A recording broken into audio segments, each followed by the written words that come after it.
तो guys Redux saga है क्या? Redux saga is a middleware framework. Redux saga एक मिडलवेयर फ्रेमवर्क है, ठीक है।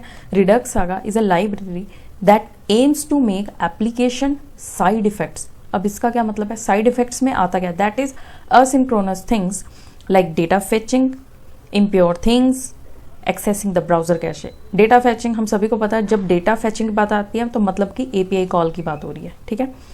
easier to manage, more efficient to execute, easy to test and better at error handling। मतलब कि Redux saga जो है वो एक मिडलवेयर फ्रेमवर्क है। अब मिडलवेयर का क्या मतलब है?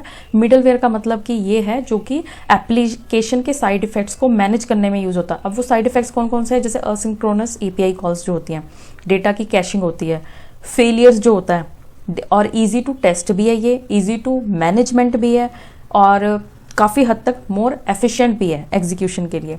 कुछ लोग ये भी कहते हैं कि रिडक्स सागा कॉम्प्लिकेटेड है। मैं खुद एग्री करती हूँ कि इसका जो फ्लो है थोड़ा कॉम्प्लिकेटेड है, बट ये स्टेबल है डेटा मैनेजमेंट के लिए, और या फिर कह लो स्टेट मैनेजमेंट के लिए ये बेटर ऑप्शन माना जाता है काफ़ी हद तक। अगर आप एपीआई की कॉल्स, जो असिंक्रोनस एपीआई की कॉल्स हैं, उनकी मैनेजमेंट देखते हो रिडक्स के साथ, तो रिडक्स सागा काफ़ी अच्छा परफॉर्म करता है, ठीक है।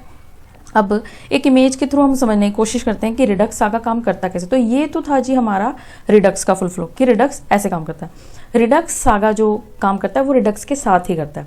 तो इस इमेज में आप क्लियरली देख सकते हो कि ये फ्लो कैसे काम कर रहा है। देखो यहाँ पर क्या था हमारे पास? यहाँ पर हमारे पास यूआई था, एक्शन था, रिड्यूसर था, स्टोर था और स्टेट था। अब रिडक्स सागा में रहेगा तो सारा कुछ सेम, मतलब यूआई भी है, एक्शन भी है, डिस्पैच भी हो रहा है, रिड्यूसर भी है, स्टेट भी है। बट यहाँ पर देखो ऐड क्या हुआ है? मिडलवेयर। मैंने अभी क्या पढ़ाया? हमने अभी क्या पढ़ा कि जो रिडक्स सागा है वो मिडलवेयर फ्रेमवर्क है। तो मिडलवेयर क्या कर रहा है? यहाँ पे इन्होंने क्लियरली इस पिक्चर में दिखाया कि मिडलवेयर से क्या हो रहा है कि एपीआई की रिक्वेस्ट जा रही है, उसका रिस्पॉन्स जो भी आ रहा है वो मिडलवेयर के पास आता है, उसके बाद वो रिड्यूसर के पास जाता है, और उसके बाद वो स्टेट में जाकर स्टोर हो जाता है, ठीक है। तो जैसे रिडक्स का फ्लो चल रहा था, फ्लो रिडक्स का ही चलेगा, बट उसमें एक मिडलवेयर, मतलब एक कहता है ना कि बीच में एक ब्रिज जाकर ऐड हो गया, तो वही काम यहाँ पर रिडक्स सागा कर रहा है। यहाँ पर देखो क्या हो रहा है? पहले क्या है? व्यू है, ये जो ग्रीन कलर का बटन है ये व्यू है। तो व्यू से रिक्वेस्ट जब एक्शन को जाती है, ठीक है। अब एक्शन मतलब कोई इवेंट, जैसे एक बटन के क्लिक पे आपने कोई इवेंट फायर किया, ठीक है, वो जी एक्शन के पास गया। अब एक्शन कहाँ गया? मिडलवेयर के पास गया। मिडलवेयर के पास जाके क्या हुआ जी? एपीआई की रिक्वेस्ट गई। एपीआई की रिक्वेस्ट यहाँ पे गई मिडलवेयर के पास, फिर उसने रिस्पॉन्स दिया। जो भी एपीआई का रिस्पॉन्स आया वो उसने डिस्पैच कर दिया। डिस्पैच का मतलब क्या होता है? भेजना। हम नॉर्मली भी यूज करते हैं ना ये वर्ड डिस्पैच करना, मतलब भेजना, ठीक है। उसके बाद कहाँ गया? रिड्यूसर में गया। रिड्यूसर में क्यों गया? वहां पे जो भी आपका एपीआई का डेटा होगा, जो आपने उसमें चेंजेस करने हैं, कैलकुलेशन परफॉर्म करने, कहाँ होगी? रिड्यूसर में होगी। उसके बाद कहाँ गया? स्टोर में चला गया। रिड्यूसर से कहाँ चला गया?